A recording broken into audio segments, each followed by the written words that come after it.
ప్రభునందు వచ్చిన ప్రియమైన దేవుని విన్నారా. ఇప్పుడు మన ప్రభువును లోకరక్షకుడైన యేసుక్రీస్తు అతి శుభమైన నామమును బట్టి చేరి ఉన్న మీకు అందరికీ కూడా పేరు పేరున నా హృదయపూర్వక వందనాలు తెలియపరుస్తున్నానండి. ఈ వాక్యం వీక్షిస్తున్న మీకు కూడా నా హృదయపూర్వక వందనాలు తెలియపరుస్తూ ఉన్నాను.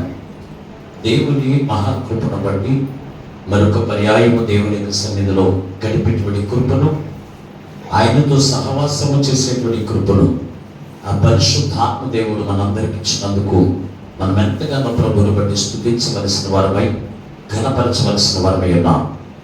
ఏదేమైనప్పటికీ కూడా మరి నిన్నటి దినాన్ని మరి తాడిమల గ్రామంలో పెద్ద ప్రార్థన మందిర ప్రతిష్ట ఆరాధన అదంతా దేవుని మహిమార్థముగా ఆ ప్రాంతానికి చేరవచ్చిన మీకు అందరికీ కూడా అది ఆశీర్వాదకరంగా జరిగిందని నేను నమ్ముతూ ఉన్నాను.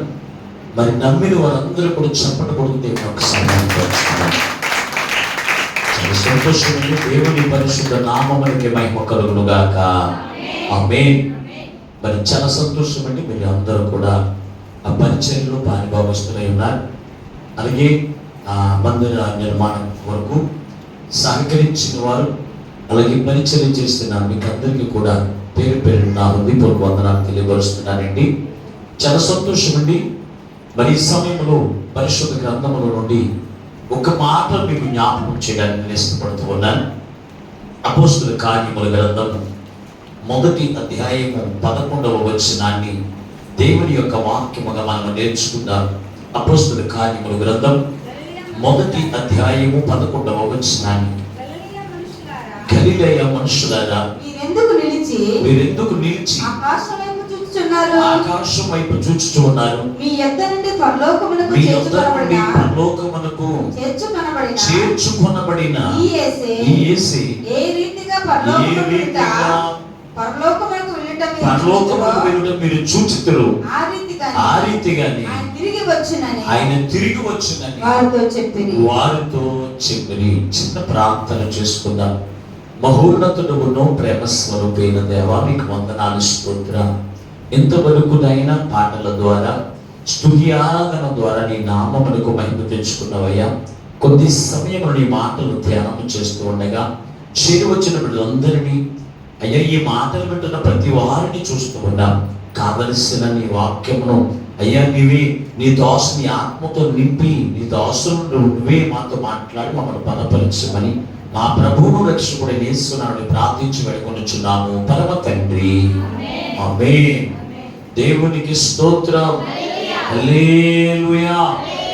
ప్రభునందు వచ్చిన ప్రియమైన దేవుని బిడ్డలారా, చదవబడిన వాక్య భాగముల నుండి ఈ రోజున ప్రభు మనతో మాట్లాడుతున్నటువంటి వాక్యపు మాట, నీవు దేవుని రాకడ కొరకు ఎదురు చూస్తూ ఉన్నావా అనేటువంటి మాట ద్వారా ఈ రోజున ప్రభు మనతో మాట్లాడుతూ ఉన్నాడు. చాలా మంది ఆలోచన కలిగిన వారు ఏమై ఉన్నారంటే, యేసయ్యా నువ్వు త్వరగా రా, నువ్వు త్వరగా వస్తే నేను సిద్ధపడి ఉన్నాను అని ఆలోచన కలిగిన వారిగా ఉన్నారు.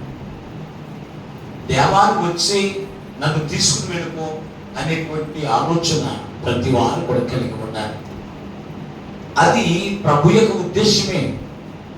మనల్ని ఆయన యొద్దకు తీసుకుని వెళ్ళి, ఆయన ఉన్న స్థలములో మనల్ని కూడా తీసుకుని వెళ్ళి ఆయనతో కలిసి మనము కూడా నిత్యము జీవించాలనే ఉద్దేశము ఆయన కలిగి ఉన్నాడు. అయితే యేసుక్రీస్తు ప్రభువారు ఆయన పునరుద్ధానుడు లేచిన తర్వాత 40 దినములు అనేక మందికి కనపడ్డాడు. 500 మందికి పైగా 500 మందికి పైగా ఆయన కనబడి నేను సజీవుడను అని వారికి తేటగా కనపరచబడి 40వ దినమందు యేసుక్రీస్తు ప్రభువారు ఆయన యెరూషలేములో ఉన్నటువంటి ఆ గలిలయ ప్రాంత నివాసులందరి ఎదుట ఒలివల కొండ దగ్గర అక్కడికి వచ్చి కొండ మీద నిలబడి ఉండగా ఆయన వాళ్ళందరికీ వారందరూ చూస్తూ ఉండగా ఆయన ఏమయ్యాడు అంటే కనుక ఆరోహణమైపోతూ ఉండగా శిష్యులందరూ కూడా చూస్తూ, అయ్యో నువ్వు వెళ్ళిపోతున్నావు, మా పరిస్థితులు ఏమిటి అన్నప్పుడు అక్కడ ఈయన ఎలాగైతే ఆరోహణం అయ్యాడో ఆ పరలోక ఇద్దరు దేవదూతలు వచ్చి భూమి మీద నిలబడి వారితో కలిసి మాట్లాడుతున్న మాట ఏమిటంటే, ఆ యేసయ్యను ఆయన ఆరోహణం ఎలాగైతే అవుతున్నాడు, ఎలాగైతే ఆరోహణం అయ్యాడు, ఎలాగైతే కొనుక్కోబడ్డాడు, అదే రీతిగా మళ్ళా ఆయన భూమి మీదకి వస్తాడు అని ఈ ఇద్దరు దేవతలతో కూడా తిరిగి వచ్చి, ఆయన వచ్చే సమయానికి మీరు ఒక సిద్ధపాటు కలిగి ఉండాలి అని తిరిగి వచ్చి, యేసుక్రీస్తు ప్రభువారు ఎలాగైతే ఆరోహణం అయ్యాడో అలాగే మళ్ళా భూమి మీదకి వస్తారు అని దేవదూతలు తెలియపరిచారు. అంటే పరిశుద్ధ గ్రంథంలో దేవదూతలు తెలియపరిచిన మాటలు, దేవదూతలు తెలియపరిచిన ప్రతి ఒక్క వాగ్దానములు కూడా నెరవేర్పును మనం చూడగలిగాం. ఈ నెరవేర్పును కూడా మనం ఏం చేస్తాం? తప్పనిసరిగా మనం చూస్తాం. కనుక ఆయన వచ్చేటువంటి విధానం మొట్టమొదటి రాకడలో ఎలా వచ్చాడు అంటే కనుక దీనుడిగా వచ్చాడు. మొట్టమొదటి రాకడలో ఎలా వచ్చాడు? కనికరమైన మనసు కలిగిన వాడిగా వచ్చాడు. అలాగే ఆయన రక్షకుడిగా వచ్చాడు. ఇప్పుడు వచ్చేది ఆయన మామూలుగా రావట్లేదు. ఆయన వచ్చే సమయానికి ఆయన ప్రభావముతో రాబోతున్నాడు. ఆయన ప్రభావముతో రాబోతున్నాడు. దేవుని బిడ్డారా, ఆయన ప్రభావము ఎలా ఉంటుంది అని మనం తెలుసుకుంటే ఆయన రాకడ కొరకు మనం సిద్ధపడాలా, సిద్ధపడకూడదా అనేది ప్రతి వారికి అవగాహన వచ్చేస్తుంది. ఆయన వచ్చేటువంటి రాకడలో ఆయన ఎలా రాబోతూ ఉన్నాడు? ఒక్కసారి జకర్యా గ్రంథము 14వ అధ్యాయము 4వ వచనం చదువుకుందాం. జకర్యా గ్రంథము 14వ అధ్యాయము 4వ వచనాన్ని. ఆ దినమున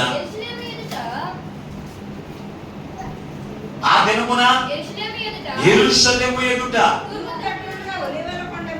ఒలీవల కొండ మీద ఆయన పాదము ఉంచగా ఒలీవ కొండ తూర్పు తట్టునకు పడమర తట్టునకు అలాగే 7వ వచనం చదవండి. ఆ దినము ప్రత్యేకమైనదిగా ఉండును. అది యెహోవాకు తెలియబడిన దినము. పగలు కాదు రాత్రి కాదు. అస్తమయ కాలమున వెలుతురు కలుగును. ఆ దినమున జీవజలములు యెరూషలేములో నుండి. దేవుని బిడ్డలారా, ఇక్కడ మనం చూసినప్పుడు దేవుని యొక్క రాకడ ఎలా ఉంటుంది, ఏ సమయంలో వస్తాడో కూడా అక్కడ రాశాడు. ఏ రోజు వస్తారో, ఏ గడిలో వస్తారో ఆయన చెప్పలేదు. కానీ ఆయన ఏ వేళలో వస్తారు, అలాగే ఆయన వచ్చే దినము ఎలా ఉంటుందో కూడా తెలియపరిచారు. ఇక్కడ ఆయన ఆరోహణం అవుతూ ఉన్నప్పుడు, ఒలీవల కొండ మీద ఆరోహణం అవుతూ ఉన్నప్పుడు, ఆయన ఆరోహణం అవడానికి కొండ ఎక్కినప్పుడు కొండ విడిపోలేదు. కానీ ఆయన రెండోసారి వచ్చి మళ్ళీ ఎక్కడికి వస్తానంటున్నాడు? యెరూషలేములో ఉన్నటువంటి ఒలీవల కొండ మీద ఆయన పాదము పెట్టగా తూర్పునకును పడమరకును ఉత్తరమునకు దక్షిణమునకును 4 భాగాలుగా విడిపోతుందని కొండ. విడిపోయినప్పుడు మధ్యలోనంట ఏముంటుందో తెలుసా? లోయగా ఉంటుందంట. దేవుని బిడ్డ, లోయగా ఉంటుంది. అంటే ఆయన అడుగు పెడితే ఆ యొక్క కొండ ఏమైపోతుందంటే కనుక విడిపోతుందంటే ఆయన మామూలుగా రావట్లేదు, ప్రభావముతో వస్తున్నాడు. ఆయన రెండవ రాకడ గురించి అనేకమైన సంగతులన్నీ కూడా ఎక్కడ నేర్పించాడు తెలుసా? ఈ ఒలీవల కొండ మీద కూర్చుని నేర్పించాడు. ఆయన శరీరంగా దారిగా ఉన్నప్పుడు ఆయన రెండవ రాకడ మీద కూర్చుని సంగతులన్నీ కూడా ఈ ఒలీవ కొండ మీద నేర్పించాడు. నేర్పించిన ఆయన ఆ ఒలీవ కొండ మీద ఆరోహణమయ్యాడు. అయితే మరలా ఆ ఒలీవ కొండ దగ్గరికే ఆయన యెరూషలేములో ఉన్నటువంటి ఒలీవ కొండ మీదకి ఎందుకు రాబోతున్నాడంటే ప్రపంచమంతటికి కూడా మధ్య దేశం ఏంటో తెలుసు అంటే యెరూషలేము. ప్రపంచంలో నలుదిశలో ఉన్నటువంటి ప్రజలందరూ కూడా ఎక్కడికి చేర్చబడాలి అంటే కనుక యెరూషలేము దగ్గర ఉన్నటువంటి కొండ దగ్గరికి చేర్చబడాలి. అందుకే ఆయన అక్కడ పాదం పెట్టినప్పుడు అది 4 భాగాలుగా విడిపోతుంది. అయితే ఏ వేళలో వస్తాడు అన్నాడంటే అది సూర్యుడు ఉదయించే సమయము కాదు, చంద్రుడు ఉన్నటువంటి సమయము కాదు, మరి ఇప్పుడు అస్తమయ సమయము. అస్తమయ సమయము. దేవుని బిడ్డారా, అస్తమయ సమయంలో సూర్యుడిని కనబడ్డు, అస్తమయ సమయంలో చంద్రుడు నీకు కనబడు. దేవుని బిడ్డ, దేవునికి రెండవ రాకడలో సూర్యుడు తన కాంతినివ్వడు, చంద్రుడు తన వెలుగునివ్వడు అని రాసిన ఆయనే ఏం రాశాడు తెలుసా అంటే అక్కడ ఆయన అస్తమయ సమయమున అని రాశాడు. ఆ సమయానికి ఆయన అస్తమయ సమయంలో ఆయన వచ్చినప్పుడు, ఆయన ప్రభావంతో వచ్చినప్పుడు ఆయన కాలు పెడితే 4 భాగాలుగా విడిపోతుంది. ఆ కొండ అలా చీల్చివేయబడింది కనుక కారణం ఏమిటి అంటే కనుక ఆయన ప్రభావముతో రాబోతున్నాడు. దేవునికి స్తోత్రం. మహిమ ప్రభావంతో రాబోతున్నాడు కనుక ఆయన రాకడ కొరకు నువ్వు సిద్ధపడకపోతే నీ జీవితం ఎలా ఉంటుందో తెలుసా? మీకా గ్రంథము 1వ అధ్యాయం 4వ వచనాన్ని చదువుకుందాం. మీకా గ్రంథము 1వ అధ్యాయము 4వ వచనాన్ని. ఆయన నడువగా అగ్నికి మైనము కరిగినట్లు పర్వతములు కరిగిపోతాయి, లోయలు విడిపోతాయి, వాటము మీద పోసిన నీరు పారునట్లు అవి కరిగి పారును. యాకోబు సంతతి చేసిన తిరుగుబాటును బట్టి ఇశ్రాయేలు సంతతి వారి పాపములను బట్టి ఇశ్రాయేలు యొక్క పాపమును బట్టి ఇదంతయు సంభవించును. యాకోబు సంతతి చాలా దేవుని బిడ్డారా, ఇక్కడ మనం చూసినప్పుడు అంట ఆయన పాదం పెట్టినప్పుడు ఎలా ఉంటుందో తెలుసా? అగ్నికి మైనము కరిగిపోయినట్లు కరిగిపోతుందంట. అగ్నికి మైనం ఏమవుతుంది? అలా కరిగిపోతుంట భూమి. దేవుని బిడ్డారా, ఆయన యొక్క ఉగ్రత మనుషుల మీదకి అలా దిగి వచ్చినప్పుడు అంట ఆ దిగి వచ్చిన ఆ ఉగ్రత ఎవరి మీదకి వస్తుంది అన్నాడు అంటే కనుక అక్కడ చదవబడిన వాక్యం యాకోబు సంతతి వారి మీదకి. యాకోబు సంతతి వారు అంటే ఎవరు? యాకోబు అంటే మోసగాడు, అపవాది మోసగాడు.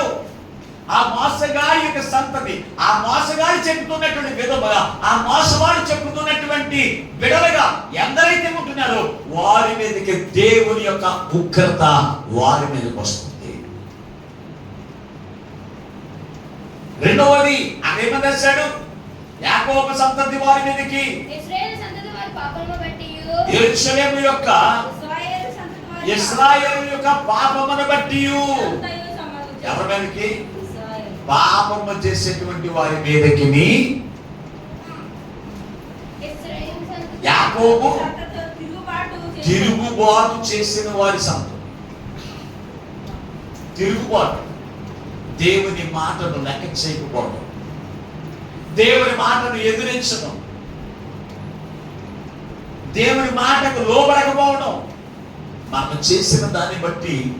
అంతేకాదు దేవుని బిడ్డారా, పాపము చేసిన వారి మీదకి, పాపములకు ప్రాయశ్చిత్తం ఎవరైతే పొందుకోలేదో, పాపములకు విమోచన ఎందరైతే పొందుకోలేదో వారి మీదకి దేవుని యొక్క ఉగ్రత వారి మీదకి అంటే దిగుస్తుంది. ఈ రోజున ఇంకను యాకోబు సంతతి వారి వలె సాతాను బిడ్డలుగా తిరుగుబాటు చేసే లక్షణం నీలో ఉందేమో. పాపములకు విమోచన జీవితంలో పొందుకోకుండా నువ్వు జీవిస్తున్నావేమో. అందుకే ప్రభు ఈ రోజున నీతోనే మాట్లాడుతున్నాడు. నేను విన్నాను, ఆయన అలా చేస్తున్నది ఎవరన్నా బెదిరించేవాడు, అదిరించేవాడు. నేను వాక్యం చెప్తున్నాడు, నేను చెప్తున్నాను, పీకేస్తున్నాడు. దేవుని బిడ్డారా, మీరు ఒక్కసారి ఆలోచన కలిగి ఉండండి. దేవుని బిడ్డారా, అక్కడ అంటున్నాడు పాపము చేసే వారి మీదకి, తిరుగుబాటు చేసే వారి మీదకి ఆ ఉగ్రత దిగొస్తుందన్నాడు. దేవుని బిడ్డారా, మరి ఆ ఉగ్రత నీ మీదకి వస్తే మామూలుగా ఉండదండి. మైనము అగ్నికి కరిగిపోయినట్లు అంటే ఆయన ఎలా వస్తున్నాడో తెలుసా? అగ్ని రౌద్రముతో రాబోతున్నాడు. ఆయన అగ్ని వల్ల రాబోతున్నాడు కనుక ఆయన పాదము పెడితేనట, ఆయన పాదం పెడితే ఏమైపోతుంది? అగ్నికి మైనము కరిగినట్లు కరిగిపోతుంది. ఈ అగ్నికి మైనము కరిగినట్లు కరిగిపోతుందని చెప్పి ఏమన్నాడు తెలుసా? అక్కడ ఎక్కడ వారుంటే అక్కడికి వారును అన్నాడు. మీరు ఇక్కడ ఎంతమందికి లావా అంటే ఎంతమందికి తెలుసు? లావా అంటే ఎవరికి తెలిసింది? లావా అంటే ఎవరికైనా తెలుసా? అగ్ని పర్వతం బద్దలైందనుకో లోపల నుంచి లావా అనేది వస్తుంది. అదేం చేస్తే నీరు లాగే వెళ్ళిపోతూ ఉంటుంది కదా, రగులుకుంటా. అది ఎటువంటి దాన్నైనా సరే ఒక ఇనప ముక్కను అందులో వేసిన ఏమైపోద్ది? అసలు లావాలో పడిన ఏ వస్తువును కూడా మనం చూడలేము, అలా కరిగిపోతుంది. అలాగే ఆయన కాలు పెట్టిన వెంటనే ఈ లావా వంటి అగ్ని, ఆ యొక్క ఉగ్రత మనుషుల మీదకి ఎలాగేస్తుంది? వారు ఎక్కడ ఉంటే అక్కడికి నీరు ఎలాగైతే వెళ్ళిపోతుందో, నీరుకి పలానా చోటుకు వెళ్ళు అని చెప్పాలా మనం? వాళ్ళు ఎక్కడ ఉంటే అక్కడ వెళ్ళిపోతుంది, అవునా లేదా? అలాగే పాపము చేసిన వారు ఎక్కడ ఉన్నారో, తిరుగుబాటు చేసిన వారు ఎక్కడ ఉన్నారో వారి మీదకి ఈ లావ అనేటువంటి అగ్ని వారి మీదకి వెళ్ళి వాళ్ళు ఏం చేస్తుందంట? జాగ్రత్త. ఎంత భయంకరంగా ఉంటుందో తెలుసా దేవుని యొక్క రెండవ రాకడంటే? ఈ రోజున పాపమును విడిచిపెట్టకుండా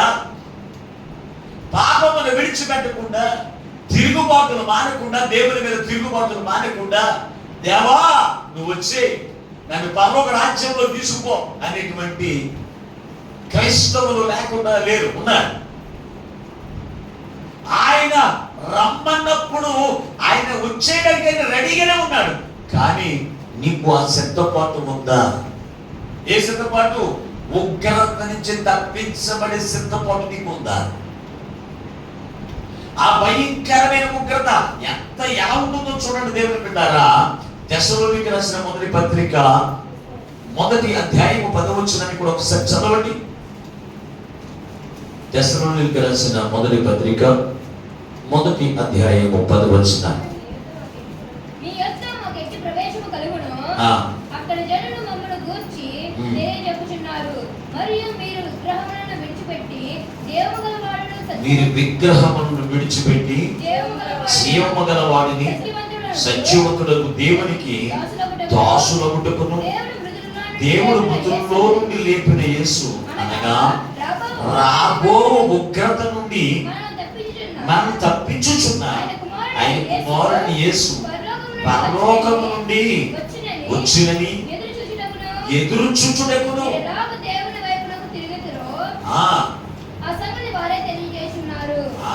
ఎదురు చూడ యేసు వైపు చూచు. ఈయన ఏం చేస్తాడంట? పాపమునకు విమోచన కలగజేస్తుంది. ఈ పాపము నుంచి విమోచన కలగజేయడానికి యేసుక్రీస్తు ప్రభువారు ఈ లోకంలోకి వచ్చింది.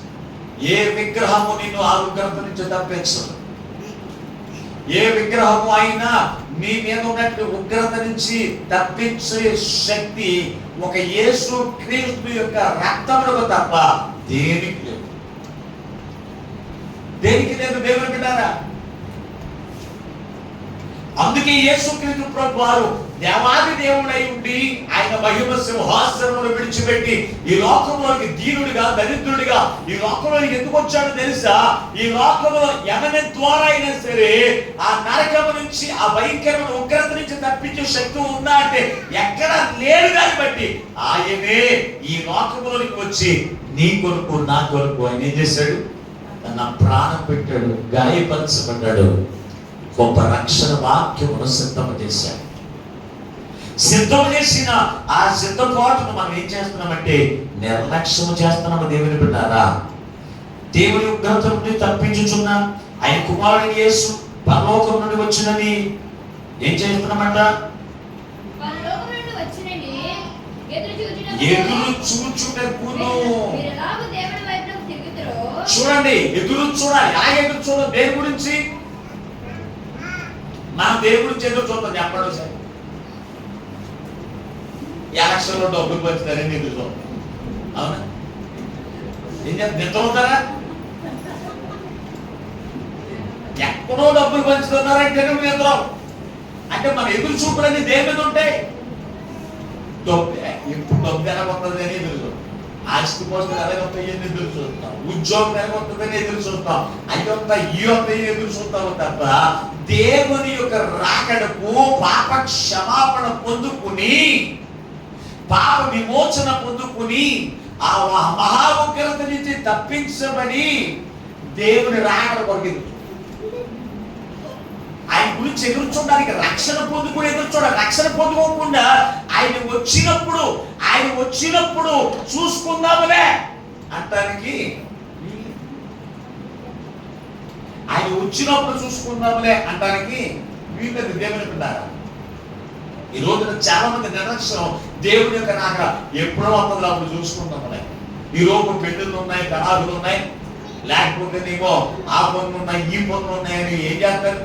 కాలక్షేపం చేస్తున్నారు దేవుని బిడ్డారా, కాలక్షేపం చేస్తున్నారు. కానీ దేవుని యొక్క రాకడ కొరకు నువ్వు పాప విమోచన పొందుకున్నావా? యేసు క్రీస్తు యొక్క రక్తం చేత నీకు పాప విమోచన దొరుకుతుంది కనుక ఆయన యేసు రాకడ కొరకు నువ్వు ఎదురు చూడాలి అంటే నువ్వేం చేయాలి? ఎదురు చూడాలి, పాప క్షమాపణ పొందుకుని ఎదురు చూడాలి. చాలా మంది ఏమంటారు తెలుసా? యేసు త్వరగా రమ్ము.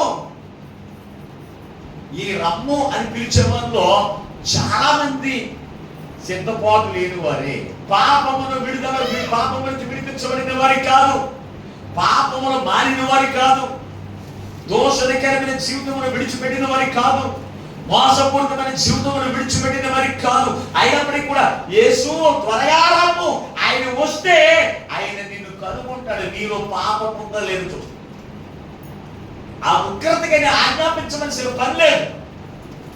ఆ ఉగ్రతకి పలానా వాడిని శిక్షించు అని చెప్పవలసిన పని ఆయనకి. ఆటోమేటిక్ ఆ ఉగ్రత ఏం చేస్తుంది? నీరు ఎలాగైతే తెలుసుకుని పారుతుందో అలాగే ఆ ఉగ్రత కూడా ఏం చేస్తుంది? ఎవరైతే పాపం చేస్తున్నారో, ఎవరైతే పాప విమోచన పొందుకోలేదో వారి మీద ఆటోమేటిక్ వెళ్ళిపోతుంది. ఆయన పర్మిషన్ తీసుకోవలసిన పని దానికి లేదు, ఉగ్రతకి. దేవుని బిడ్డారా, ఆలోచన కలిగి ఉండండి. ఈ రోజున మొదటి రాకడ గురించి ఎంతో సంబరాలు చేసుకుంటూ క్రిస్మస్ ఆరాధన జరిగించుకుంటూ ఉన్నారు, మంచిదే. మరి ఆయన రెండవ రాకడ కొరకు కూడా నువ్వేమై ఉండాలో తెలుసా? ఒక సిద్ధపాటు కలిగిన వారిగా ఉండాలి. ఏంటంటే కనుక పాప క్షమాపణ. పాప క్షమాపణ నువ్వు పొందుకునేటువంటి వారిగా ఉండాలి. దేవుని బిడ్డారా, పరిశుద్ధ గ్రంథములో చక్కని మాట, మరొక మాట, ఇదే తెస్సలోనికీయులకు రాసిన 2వ పత్రికలో మీరు చూస్తే 1వ అధ్యాయము 7వ వచనం ఒకసారి చదవండి. కనపరచు దూతలతో కూడా పరలోకం నుండి అగ్నించు వారిలో ప్రత్యక్షమై దేవుని ఎరుగని వారికి మన ప్రభువైన యేసు సువార్తకు లోబడిన వారికి ప్రతిదండన చేయనప్పుడు మిమ్మును శ్రమపరచునప్పుడు శ్రమ పొందుచున్న మీకు మాతో కూడా విశ్రాంతియు అనుగ్రహించుట దేవునికి న్యాయమే. ఆ దినమున తన పరిశుద్ధులందరిలో మహిమపరచబడుటకును విశ్వసించిన వారందరి యందు ప్రశంసించబడుటకును ప్రభు వచ్చినప్పుడు అట్టి వారు ఆయన సముఖము నుండి ఆయన ప్రభావమందలి మహిమ నుండి పారదోలబడి నిత్య నాశనమందు దండన పొందుదురు. ఇక్కడ మీరు చూడండి, ఎవరి మీదకి ఉగ్రత వస్తుంది అన్నాను? ఒకటి, తిరుగుబాటు చేసిన వారు. ఇందాక మనం చదివిన వాక్య భాగంలో దేవుని మీద తిరుగుబాటు చేసిన వారు, పాపము చేసిన వారిని ఇందాక చదువుకున్నాం. ఇక్కడ 3వ మాటగా దేవుని ఎరగని వారు. ఇక్కడ ఏమని చేశాడు? దేవుని ఎరగని వారి మీదకి, సువార్తకు లోబడని వారి మీదకి ఆయన యొక్క ఉగ్రత వారి మీదకి వస్తుంది. దేవుని ఎరగడం అంటే ఏంటి? యేసుక్రీస్తు ఎవరు? ఆయన ఎటువంటి దేవుడు? ఆయన విమోచకుడు, పాప విమోచకుడు. ఆయన రక్తం చేత మనకు పాప విమోచన కలుగుతుంది. ఆయన గురించి మనం తెలుసుకోవడం అంటే ఏంటి? యేసు గురించి నీకు ఏం తెలుసామంటే ఏం చెప్తావు? యేసు నాకు బాగా తెలుసు అని చెప్తావా? అంతేనా? అంతేకాదు కదా. నీ పక్కన ఉన్న సహోదరి గురించి ఆవిడ గురించి ఏంటమ్మా 2 మాటలు చెప్పండి, ఏం చేస్తా? ఆవిడ గురించి 2 మాటలు కదా ఒక పుస్తకమే చెప్పేస్తానని చెప్పాను. అవునా లేదా? ఒక పుస్తకమే, అడిగింది ఒక విషయమే. ఇదేంటి పలానా వ్యక్తి ఇలాగ అన్నారంటే ఏంటి అన్నారనుకో నీ దగ్గరికి వచ్చి నువ్వేం చేస్తా? అది ఒకటే తెలిసిందా నీకు? అంతకు ముందు ఇంకా చాలా ఉన్నాయి. ఆ కథ అంతా ఎల్లెవరు నీ పక్కన ఉన్న సహోదరి. ఇదే గురించి నీ పక్కన ఉన్న సహోదరు గురించి ఒక్క మాటకి ఎంత కథ చెప్తావు? యేసు క్రీస్తును గూర్చి ఒక్క మాట చెప్పండి, ఏమైనా చెప్పగలుగుతావా? మాట్లాడలే అంటే నీకేమైనా తెలుస్తుంది? దేవుని యొక్క మందిరానికి వెళ్తావు, యేసు క్రీస్తు ప్రభు వారు ఏమై ఉన్నాడు అని దేవుని ఎరగని వారికి చెప్తే ఏం చెప్తావు? ఈ రోజున దేవుని ఎరిగినట్లుగా కనపడుతున్నాడు, కానీ యేసు క్రీస్తు ప్రభు వారు ఏమై ఉన్నాడో ఈ రోజున మందిరానికి వెళ్ళి వారికి తెలియట్లేదు. ఆయన ఏమై ఉన్నాడు? పాప విమోచకుడై ఉన్నాడు. ఆయన ఏమై ఉన్నాడు?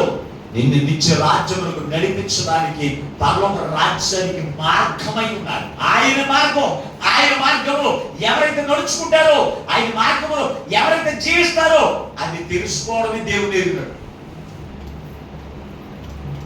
రెండవది సువార్తను లోబడిన సువార్త అంటే యేసు క్రీస్తును గూర్చిన వార్త. ఈ వార్తకు లోబడుతున్నారు దేవుని యొక్క వాక్యానికి. దేవుని యొక్క వాక్యములకు లోబడకుండా, యేసు క్రీస్తు ఎవరో నీకు తెలుసుకోకుండా పరలోక రాజ్యం దేవుడికి ఇచ్చేస్తాడంటే ఎక్కడ చేస్తాడండి? దేవుణ్ణి ఎరగకపోతేనే నీ మీదకి ఉగ్రత వస్తుంది. ఈ రోజున హీరోల గురించి తెలంగాణ ఎవరైనా ఉన్నారా? చెప్పండి. పవన్ కళ్యాణ్ అంటే తెలంగాణ ఎవరైనా ఉన్నారా? చిరంజీవి అంటే ఎవరు తెలంగాణ ఎవరైనా ఉన్నారా? రజనీకాంత్ అంటే తెలంగాణ ఎవరైనా ఉన్నారా? చెప్పండి. ఎందుకంటే ఆయన అభిమానులు వారేమో ఈయనకి హీరోలు. ఎవరికి? సినిమాలు చూసేవాళ్ళు అందరికి హీరోలు ఎవరు? అలాగే కదా. సినిమాలు చూసేవాళ్ళు అందరికి ఎవరు? ఆయన హీరోలు. నువ్వు దేవుడి యొక్క మందిరానికి వెళ్ళే హీరో ఎవరు? యేసుక్రీస్తు. మరి యేసుక్రీస్తుని గురించి ఆయన చెప్పినట్లుగా, ఆ పవన్ కళ్యాణ్ గురించి చెప్పినట్లుగా, ఆ చిరంజీవులు చెప్పినట్లుగా, ఆ రజనీకాంత్ గురించి చెప్పినట్లుగా యేసయ్యను గురించి నువ్వేమైనా చెప్పగలుగుతున్నావా? యేసయ్య మెరగలుగుతున్నావా? సువార్త నమ్మాలి, దేవుని ఎరగాలి. ఆయన ఏమై ఉన్నారో మనకు తెలుసుకుని, ఆయన రక్తం చెంది విమోచించబడి సువార్తకు లోబడి వరకు మనం ఈ లక్షణాలు ఉంటున్నాయా?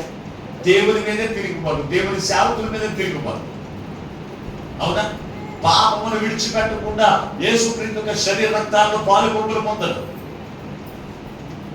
దేవుని బిడ్డారా, సువార్తకు లోబడకుండా జీవించడం, యేసుక్రీస్తు యొక్క సువార్తకు లోబడకుండా జీవించడం, దేవుని ఎరగనట్టుగా నువ్వు జీవించడం, ఎలాగ జీవించడం వల్ల కలిగే లాభం దేవుని ఉగ్రతకు నువ్వేమవుతావు? పాత్రుడైపోతావు. అటువంటి వారి మీదకి ఆయన ఉగ్రత దిగి వస్తుందని దేవుని యొక్క వాక్యము సెలవిస్తూ ఉంటే, ఈ రోజున దేవుని ఎరుగుతున్నావా? సువార్తకు లోబడుతున్నావా? సువార్త ఏమో ఒక ప్రకటిస్తూ ఉంటే ఎలా జీవించమ్మా, ఎలా నడుచుకో, ఎలా జీవించు అని సువార్త మాట్లాడుతూ ఉంటే, అసలు పాస్టర్ గారు చెప్తున్నారు, ఈ మాటకు నాకు సంబంధం లేదన్నట్టు మాట ఒక్కడ పక్కన పడేసి ఇష్టం వచ్చినట్టు నువ్వు జీవిస్తున్నావు, ఇష్టం వచ్చినట్టుగా ప్రవర్తిస్తున్నావు, ఇష్టం వచ్చినట్టు నడుచుకుంటూ ఉంటే ఉగ్రతకు పాత్రుడు తప్పనిసరిగా నీవు బాప్తిసం తీసుకుని ఉండొచ్చు, ప్రభు ఆరాధన తీసుకుంటూ ఉండవచ్చు, న్యాయ నియమక కూటాన్ని నువ్వు వస్తూ ఉండవచ్చు. కానీ ఈ 4 లక్షణాలు నీలో ఉంటే కనుక ఉగ్రత ఆటోమేటిక్గా నీ మీదకి వచ్చేస్తుంది. ఉగ్రత ఆటోమేటిక్గా నీ మీదకి వచ్చేస్తుంది. దేవుని బిడ్డారా, అందుకే నువ్వేం చేయాలి? దేవుని యొక్క రెండవ రాకడకు సిద్ధపాటు కలిగిన లక్షణాలు ఏంటి తెలుసు అంటే, ఒకటి దేవుని మీద తిరుగుబాటు చేయకుండా దేవునితో కలిసి జీవించే జీవితం నువ్వు కలిగి ఉండాలి. రెండవది దేవుని బిడ్డారా, పాపము నుంచి విమోచన పొందుకునే వారిగా ఉండాలి. పాపము నుంచి విమోచన పొందుకున్న నీవు ఏం చేయాలి? సువార్తకు లోబడాలి. లోకపు వార్తలకు కాదు, సువార్తకు లోబడాలి, లోకపు వార్తలకు కాదు. ఒక సహోదరి, రక్షణ పొందుకున్న సహోదరి అంటుంది, అమ్మా ఈ పని వాక్యానుసారం కాదు, ఇలా చేయకూడదు, మనం వాక్యం రావు లేదంటే పెద్దల మాట కూడా వినాలి కదండి, పెద్దలు చెప్పినట్టు కూడా చెయ్యాలి కదండి అంటుంది. నరకానికి పోతాం అనుకుంటే మాట.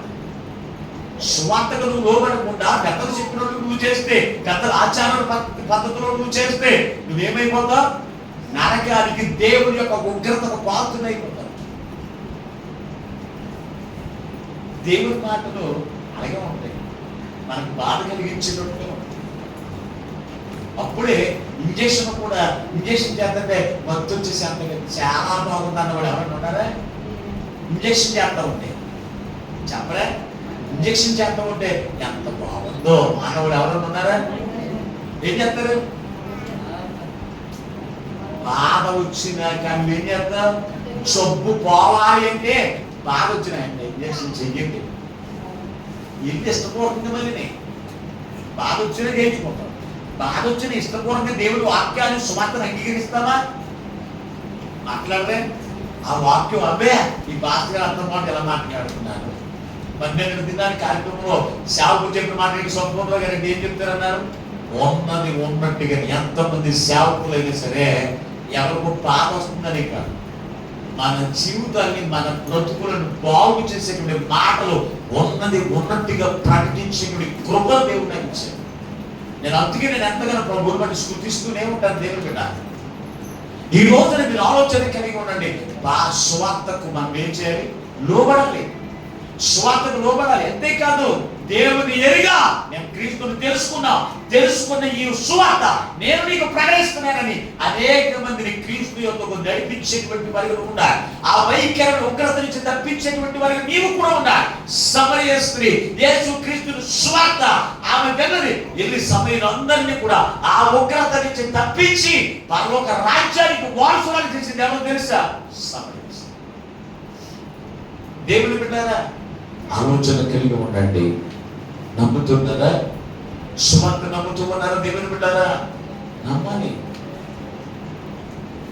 నమ్మాలి, విశ్వసించాలి. 2 వ్యక్తులు ఉన్నారు, ఒకరి పేరు లాజరు, ఒకరి పేరు ధనవంతుడు. వారిద్దరు కూడా చూస్తే సువార్త నమ్మిన వాడేమో లాజరు.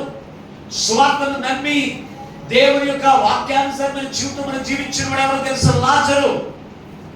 పాప విమోచన పొందుకున్నాడు, దేవునితోనే సహవాసం, డబ్బున్నా లేకపోయినా, తినడానికి ఉన్నా లేకపోయినా క్రీస్తును అంటపట్టుకుని ఉన్నవాడు ఎవరో తెలుసా? లాజరు. ఆ లాజరే పరలోక రాజ్యానికి వెళ్ళాడు, వారసుడయ్యాడు తప్ప ధనవంతుడు కాదు.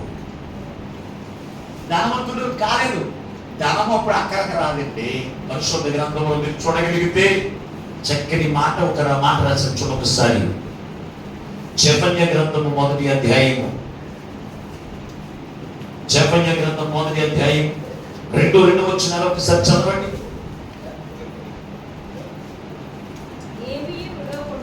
ఏమీ విడకుండా ఊడ్చివేసేదను. ఇదే యెహోవా వాక్కు. మనుషులనేమి పశువులనేమి ఊడ్చివేసేదను. ఆకాశ పశువులనేమి, సముద్ర మత్స్యములనేమి, దుర్జనులేమి, వారు చేసిన అపవాదములనేమి. జెఫన్యా గ్రంథం 1వ అధ్యాయము 17-18 కూర్చోండి.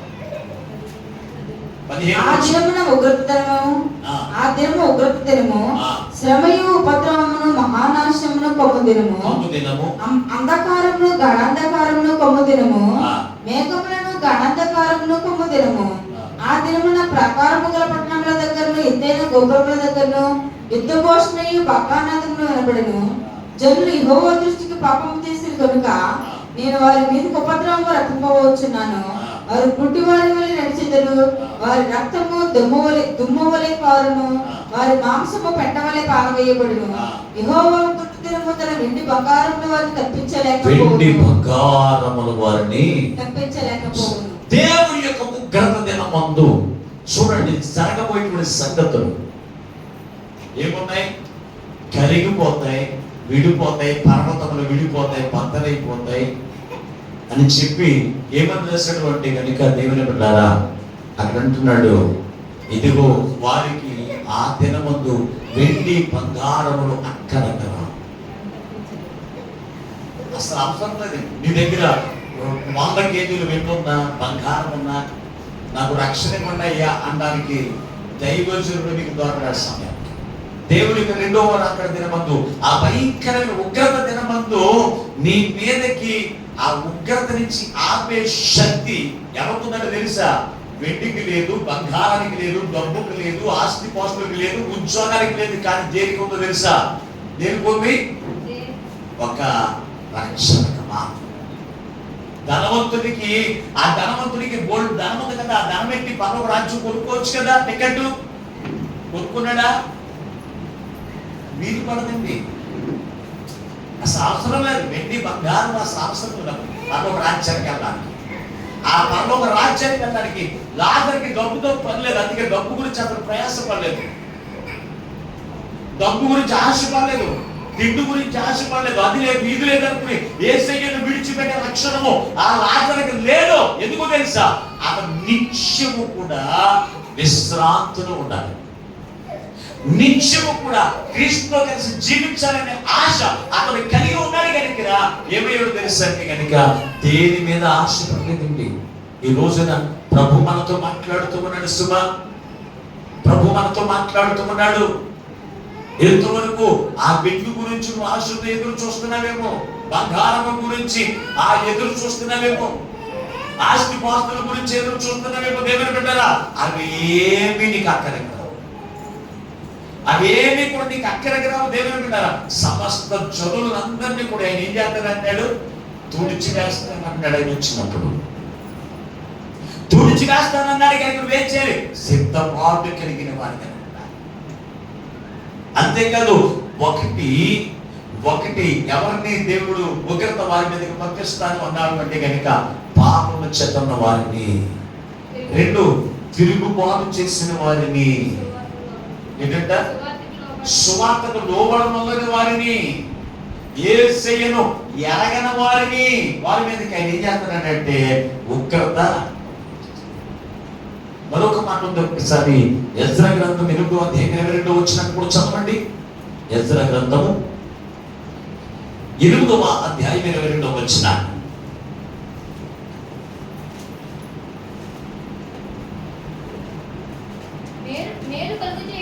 మేలు కలుగు చేయుటకై ఆయనను ఆశ్రయించు వారందరికీ మా దేవుని హస్తము తోడుగా ఉండును. కానీ ఆయన హస్తము ఆయన ఉగ్రత ఆయన విసర్జించు వారి మీదకి ఎవరి మీద పోతుంది? ఆయన ఉగ్రత. మరొక మాట, యేసయ్యను విసర్జించిన వారి మీదకి, యేసయ్యను విసర్జించిన వారు అంటే నువ్వు నాకు అవసరం లేదు అని పక్కన పెట్టేస్తారు. చూసారు? ఎవరు పెడతారు అంటే కనుక దేవుడు నాకు ఏం చేశాడు, ఏం సహాయం చేశాడు అనుకుంటారు. పాపం దేవుని హస్తము తోడై ఉంటుందంటే ఎవరికి? ఆయన్ను హత్తుకుని ఉన్న వారికి, ఆయన్ను ఆశ్రయించు వారందరికీ దేవుని హస్తము తోడుగా ఉండి వారికి కావలసినవన్నీ కూడా ఇస్తూ ఏం చేస్తుంది? పరలోక రాజ్యానికి వారసులు చేస్తారు. ఆయనకి 2 హస్తాలు ఉన్నాయి. ఒకటి కుడి హస్తము, దక్షిణాస్తము. ఈ హస్తం ఆయన ఆశీర్వదిస్తాడు, ఎడమ చేతి హస్తముతో ఆయన ఉగ్రతను లోకం మీదగా పంపిస్తాడు. ఆయన ఈ హస్తములో నుంచి ఏమొస్తుందని రాశాడు అక్కడ. ఒకసారి అదే వచ్చిన చదవండి సరిగా.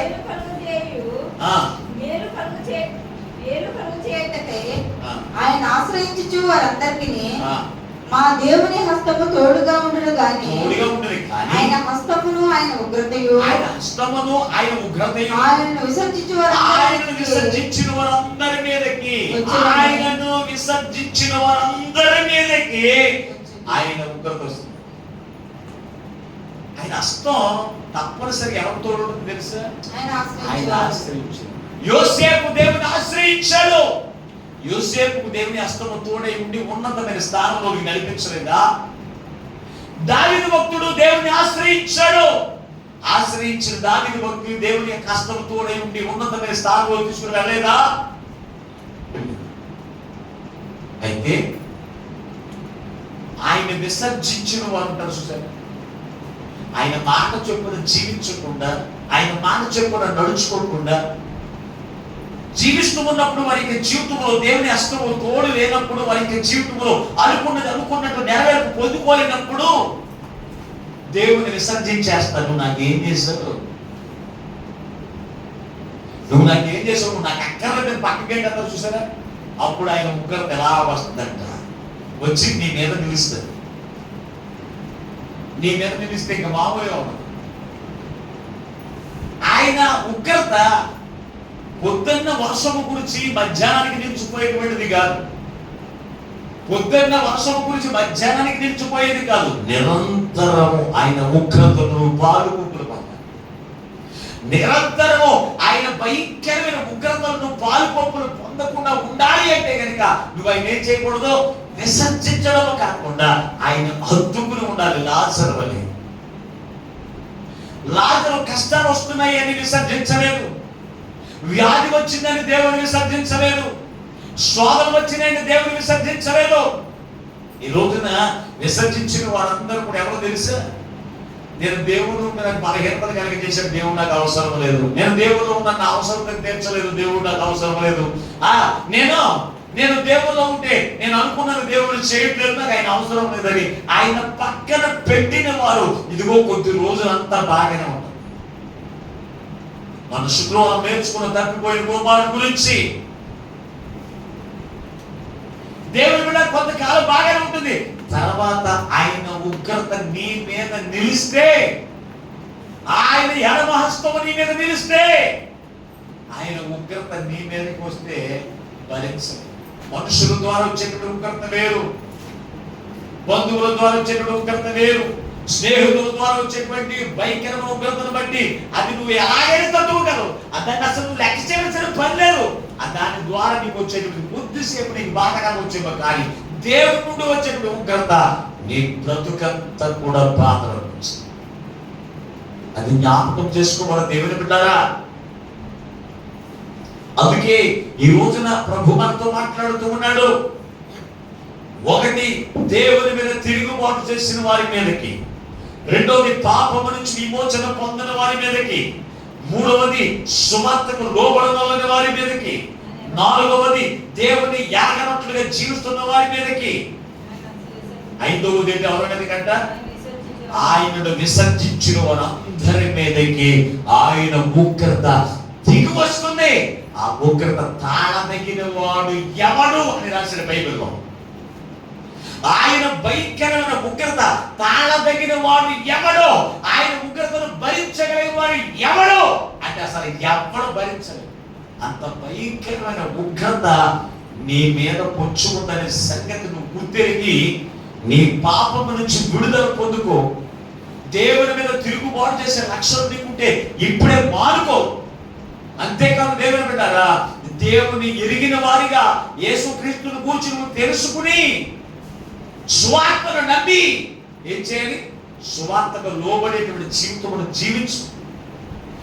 జీవించి ఆయన ఎప్పుడు కూడా బాధలోను, కష్టంలోను, శ్రమలో కూడా విడిచిపెట్టకుండా ఆయన హత్తుకుని ఉండు. యోగు శరీరం అంతా కూడా కుళ్ళిపోయింది. యోగు దేవుని విడిచిపెట్టేశాడా? యోగు దేవుని విసర్జించాడా? విసర్జించలేదే. దావీదుకి జీవితంలో మనశ్శాంతి లేకుండా కొన్ని సంవత్సరాలు ఉన్నాయి. దేవుని విసర్జించాడా? విసర్జించలేదే. దేవుని బిడ్డ, మరి నువ్వెందుకు దేవుని విసర్జిస్తున్నావు? ఆ ఉగ్రత పోరాడడానికిగా. అది నువ్వు తాళలేవు. దేవుని బిడ్డ, నువ్వు ఎంత డబ్బు సంపాదించినా, దేవుని విసర్జించి నువ్వు ఎంత డబ్బు సంపాదించినా, ఎంత బంగారం సంపాదించినా, ఎన్ని ఆస్తిపాస్తులు సంపాదించినా ఏవి కూడా అక్కడికి రావు. దేని ద్వారా కూడా నిన్ను ఆ నరకం నుంచి తప్పించే శక్తి ఈ భూమి మీద దేనికి లేదంట దేవుడు కూడా. కనుక నువ్వేం చేయాలో తెలుసా? దేవుని యొక్క రెండవ రాకడికి ఆరోహణ పండుగ చేసుకుంటారు చాలా మంది. ఆయన ఆరోహణమైపోయాడు. ఇదే వేసయ్యా, ఆయన పరలోక రాజ్యములను కూర్చుని ఉన్నాడు. ఆయన మరలా తిరిగి రాబోతున్నాడు. ఆయన తిరిగి రాబోతున్నాడు కనుక నువ్వు చేయవలసిన పని ఏంటో తెలుసా? జకర్యా గ్రంథము, జెఫన్యా గ్రంథము 2వ అధ్యాయం 2వ వచనం మరొకసారి చదవండి. విధి నిర్ణయము కాకమునుపే యెహోవా కోపాగ్ని నీ మీదకి రాకమునుపే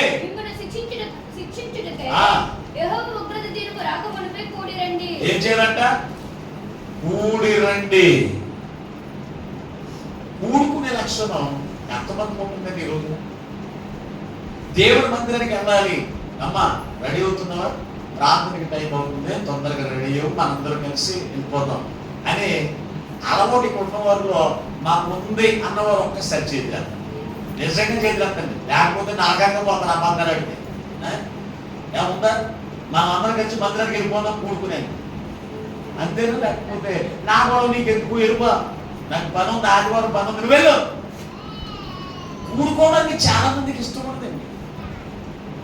అందుకే కూడుకోకపోవడం వల్ల కూడా ప్రమాదం ఉంది. కూడుకోకపోవడం వల్ల కూడా దేవుని యొక్క ఉగ్రతకు పాత్రులైపోతారు. అందుకని ఏమంటున్నాడు? నా ఉగ్రత దినము రాకమునుపే మీరు దేవుని యొద్దకు కూడుకుని రండి. ఈ రోజున దేవుని మాట లెక్క చేయకుండా, దేవుని యొక్క ఆజ్ఞలను, దేవుని యొక్క సువార్తను లెక్క చేయకుండా జీవిస్తూ దేవుని యొక్క ఉగ్రత వారి మీద నిలిచి ఉందనే సంగతి గుర్తెరగకుండా జీవితున్న వారితో మాట్లాడుతూ ఉన్నాడు. ఓ నా ఉగ్రత నీ మీద రాకముందే కూడుకుని దేవుని యొక్క మందిరానికి వచ్చి ప్రత్యక్షపడు అంటున్నాడు. నీ పాపముల కొరకు, నీ అయోగ్యమైన జీవితము కొరకు ఏం చేయాలి? ప్రత్యక్షపడే లక్షణం నీకుంటే ఆ ఉగ్రత నీ మీద నుంచి తొలగిపోతుంది. నీవే పట్టణస్తులు దుర్మార్గులే, పాపము చేత నింపబడిన వారే, దుష్టులే అయినప్పటికీ కూడా దేవునికి సేవకుడు అంటున్నాడు. ఇది ఇప్పుడైనా ఈ పాపములకు ప్రాయశ్చిత్తం పొందుకోవడానికి కూడుకుని రండి అంటే రాజుతో సహా అందరూ కూడా దిగి వచ్చి ఏం చేశారు? కూడుకునయ్యా మా పాపములకు ప్రత్యాత్తాపమును కలిగించు అంటే వారి మీద నిలిచి ఉన్నటువంటి ఆ భయంకరమైన ఉగ్రతను దేవుడు అలాగూ తొలగించాడు. అలాగూ నీ జీవితంలో కూడా తొలగించడానికి ఆయన ఈ రోజున ప్రభు నీతో మాట్లాడుతున్నాడు. ఇంకా నువ్వు పాపంలోనే ఉన్నావేమో, ఇంకా నువ్వు దేవుని మీద తిరుగుబాటు చేసే లక్షణం కలిగి ఉన్నావేమో, ఇంకా నువ్వు దేవుని విసర్జించి నువ్వు తిరుగుతున్నావేమో, సువార్తకు లోబడకుండా తిరుగుతున్నావేమో. దేవుని బిడ్డారా, దేవుని ఎవరో నాకు తెలియదు అన్నట్లుగా ఇష్టానుసారమైన జీవితం జీవిస్తున్నావేమో. జాగ్రత్త, జాగ్రత్త. ఇప్పుడు అంతా బాగానే ఉంటుంది. చూడండి, ఒకనొక దినాన్ని ఉత్తర దినం వస్తుంది. ప్రకటన గ్రంథం 1వ అధ్యాయం 7వ వచనం చదువుకున్న వాక్యాన్ని తీసుకుందాం. ప్రకటన గ్రంథం 1వ అధ్యాయం 7వ వచనాన్ని. మేఘాలు వచ్చున్నాడు, ప్రతి నేత్రం ఆయన చూస్తుంది. పూజలందరూ ఆయన చూస్తున్నారు. చూచి ఏం చేస్తారంట? పూజలు అందరూ చూస్తారు. అయ్యో, నువ్వు ఎన్నిసార్లు నాతో మాట్లాడి నీ మాట లెక్క చేయలేదు. అందుకే ఈ ఉగ్రత నేను పాత్రలు అయిపోతున్నాను. అయ్యో అయ్యో, ఎంత రొమ్ము కొట్టుకున్నా ఇదిగో నేను మేఘాలు వచ్చున్నానన్న వచ్చుచున్న యేసయ్యా మామూలుగా రావట్లేదండి, మామూలుగా రావట్లేదండి. రాజాదిరాజు వచ్చుచున్నాడు, ఓ సంగమా సిద్ధపడుమా, మేఘారథముపై వచ్చుచున్నాడు, శుద్ధ మనసుతో వేచియుండుమా. ఆహా హల్లెలూయా, ఆహా హల్లెలూయా, హల్లెలూయా హోసన్నా, హల్లెలూయా హోసన్నా, హల్లెలూయా హోసన్నా, హల్లెలూయా హోసన్నా. రాజాది రాజు వచ్చుచున్నాడు. ఓ సంఘమా సిద్ధపడండి. సిద్ధపాటు లేనటువంటి జీవితము ఈ రోజున యవన జీవితంలో ఉందో సిద్ధపాటు కలిగి ఉండి ఎదురు చూడాలి దేవుడి కొరకు. అవునా లేదా? సిద్ధపాటు లేకుండా పెళ్లి గురించి ఎవరైనా ఎదురు పెట్టారా? పెళ్లి కూతుర్ని పెళ్లి 10 గంటలకి టైం అంటే ఏం చేద్ది? ముందు సిద్ధపడుతుందా? 10 అయిన తర్వాత పెళ్లి కొడుకు వచ్చిన తర్వాత సిద్ధపడుతుందా అనుకుంటుందా? ఏం చేద్ది? పెళ్లి కొడుకు రావడానికి సిద్ధంగా ఉన్నాడని వార్త వినగానే పెళ్లి కుమార్తె ఏమవ్వాలి? సిద్ధపడాలి లేదా? సిద్ధపడుతుందా లేదా? ఈ లోక సంబంధమైన పెళ్లి గురించి సిద్ధపడుతుంది తప్ప ఒక మహా పెళ్లి విందు ఒకటి ఉంది, గొప్ప పెళ్లి విందు. గొర్రె పిల్ల వివాహోత్సవము వచ్చుచున్నది. ఆ వివాహానికి పెళ్లి కుమారుడు ఎవరో తెలుసా? ప్రభువైన యేసుక్రీస్తు వారు. పెళ్లి కుమార్తె ఎవరో తెలుసా? సంఘము. ఈ సంఘమునకు సిద్ధపాటు కావాలి. పాప విమోచన, దేవుని మీద తిరుగుబాటు చేసే మనస్తత్వం తొలగించుకోవడం, సువార్తకు లోబడ్డం, దేవుని ఎరగనట్లుగా కాకుండా దేవుని ఎరిగిన వారే ఏం చేయాలి? దేవుని ఎరిగిన వారే బైబిల్ పట్టుకున్నాను. దేవుని ఎరిగిన వారై బైబిల్ పట్టుకుని దేవుని మందిరానికి రావాలి. నువ్వు బైబిల్ పట్టుకుని దేవుని మందిరానికి వెళ్తూ ఉంటే పలానా కుమార్తె దేవుని ఎరిగిన కుమార్తె, పలానా కుమార్తె దేవుని బిడ్డ అని చెప్పుకుంటారు. అది నీకు నామోషిగా భావించి ఈ బైబిల్ నేమో సంచంలోనూ పొట్టల్లోనూ ఆ టెంపుల్లోనూ తపాల్లో పెట్టుకుని రాకండి. దేవునికి స్తోత్రం. ఎలా రావాలి? బైబిల్ పట్టుకుని అర్థం కావాలండి. నేను ఎక్కడికి వెళ్ళిన బైబిల్ లేకుండా వెళ్ళండి. బైబిల్ లేకుండా ఎక్కడికి వెళ్ళండి. ఎనీ టైం నేను ఎక్కడికన్నా బయలుదేరినంటే బైబిల్ తప్పనిసరి బ్యాగ్లో ఉండవలసిందే. సెల్ ఫోన్లో బైబిల్ ఉన్నాయి నాకు. అయితే మాత్రం దాన్ని తీసుకొని తిరుగుతాను అనుకుంటారా? దేవుడు పెట్టారా? మనం ఏం చేయాలి? దేవుని ఎరిగిన వారిగా మనం అందరికీ కనపడాలి. తన కుమార్తె మందిరానికి వెళ్ళండి. దేని బట్టి చెప్తారు? బైబిల్ బట్టి. అది చెడు పోతుంటే మన కుమార్తె సినిమాకు పోతుందండి. ఎక్కడికే? ఎక్కడికి వెళ్తున్నాడు నువ్వు? ఎక్కడికి వెళ్తున్నావు? దేవుడు అనేకమైన మార్గాలు. నరకానికి పోవడానికి ఎన్ని మార్గాలు? దేవుని మార్గానికి, దేవుని యొక్క పరలోక రాజ్యానికి ఒకటే మార్గం. నరకానికి పోవడానికి చాలా మార్గాలు ఉన్నాయి. అయితే నువ్వు ఉద్దేశంతో వెళ్తుంటే ఏ మార్గంలో పోతున్నావు నీకే తెలియదు. అది ప్రాంతానికి వెళ్తున్నావు తెలియదు, సినిమాకి వెళ్తున్నావు తెలియదు, శిఖానికి వెళ్తున్నావు తెలియదు, తాందనాలు అర్థానికి వెళ్తున్నావు తెలియదు. అవునా లేదు? దేవుని ఎరిగిన వారి, ఎరిగిన వారికి మన జీవితం ప్రవర్తన ఉండాలి. దేవుని బిడ్డలారా, తిరుగుబాటు చేసే వారిగా ఉండకుండా, దేవుని విసర్జించే వారిగా ఉండకుండా, దేవునితో కలిసి శ్రమంలో, కష్టాలు, శోధనలో దేవునితో అనుసంధానమై ఆయనతో కలిసి నిరంతరం జీవించగలిగితే ఆయనతో ఉన్న వారందరికీ దేవుని కృప, ఆయన హస్తం తోడే ఉంటుంది. వారికి కావలసినవన్నీ దేవుడు ఇస్తాడు. వారికి కావలసినవన్నీ దేవుడు ఇస్తాడు. ఇస్తాడు. ఎవరికి ఇస్తాడు? దేవుని ఎరిగిన వారిగా ఉన్నవారికి.